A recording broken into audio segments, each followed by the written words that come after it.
You've worked hard raising seedlings, digging, planting, supporting, watering your tomatoes, only to find amongst the good, perfect, and delicious specimens, a few that are starting to turn bad, that insects took a few bites, and it breaks your heart to simply toss those out, especially considering you haven't just grown any tomatoes, but delicious heirlooms that go for more than $5 a pound in the grocery store. But if you're as frugal as me and you're not afraid of some insect damage, here's a recipe that is not only safe but delicious. I call it tomato saver sauce. I'm Siloé Oliveira, and saving resources is something I consider important in setting up my own suburban homestead. The first thing you need to make the sauce is, well, to collect tomatoes. You can use perfect tomatoes for this, but I like to leave those for eating raw. So this is a great use for tomatoes that have cracked or ones that are less than perfect.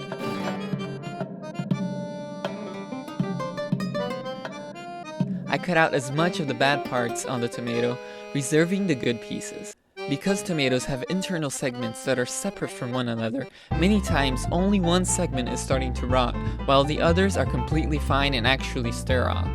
Of course, if you could see the bacteria in the affected parts, they would be having quite the wild party in there. A protozoa and bacteria.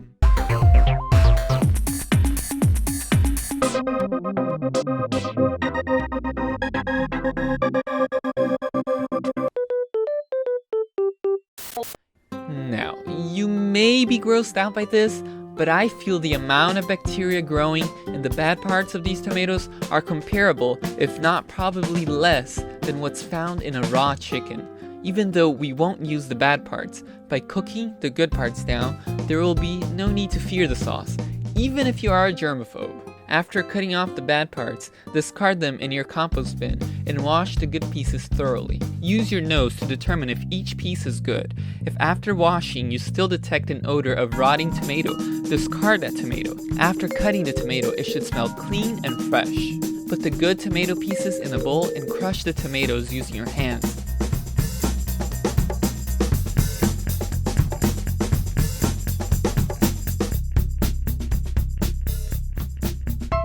In a stainless steel pan, put some olive oil, and to that add some fresh thyme and rosemary. Do not make the sauce in an aluminum pan or other reactive pan.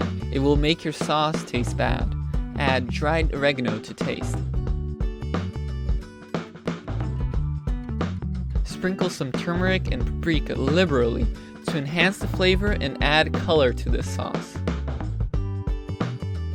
You can also add crushed garlic if you like. Add salt to taste and stir. If you're using garlic, make sure not to burn it. The flavor of burnt garlic is bitter and overpowering. Add the crushed tomatoes and stir. I'm adding to this sauce whole tomatoes with skins and seeds. Some prefer to take away seeds and skins to get a smooth texture and reduce potential bitterness from the seeds, but I personally don't mind them, and that would add another time-consuming step. Stir the sauce for a few minutes, reducing it a bit.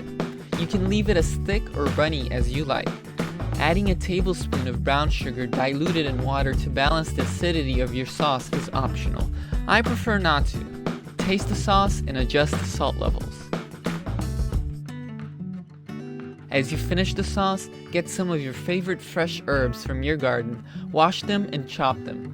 Basil is traditionally used. You can also use parsley, chives, chervil, or even fennel to impart a fresh, delicious touch to the sauce. Turn off the heat and add these chopped herbs to the sauce. Your sauce is now finished. Whether you used perfect tomatoes or rather imperfect ones, it will taste great all the same. I like to spread a couple spoonfuls of this sauce over a piece of toast and enjoy the fruits of my labor. From where it comes, it goes in circles, sweeping porches, quenching torches, for a new day that vows a promise, sowing freedom, vida vai recomeçar.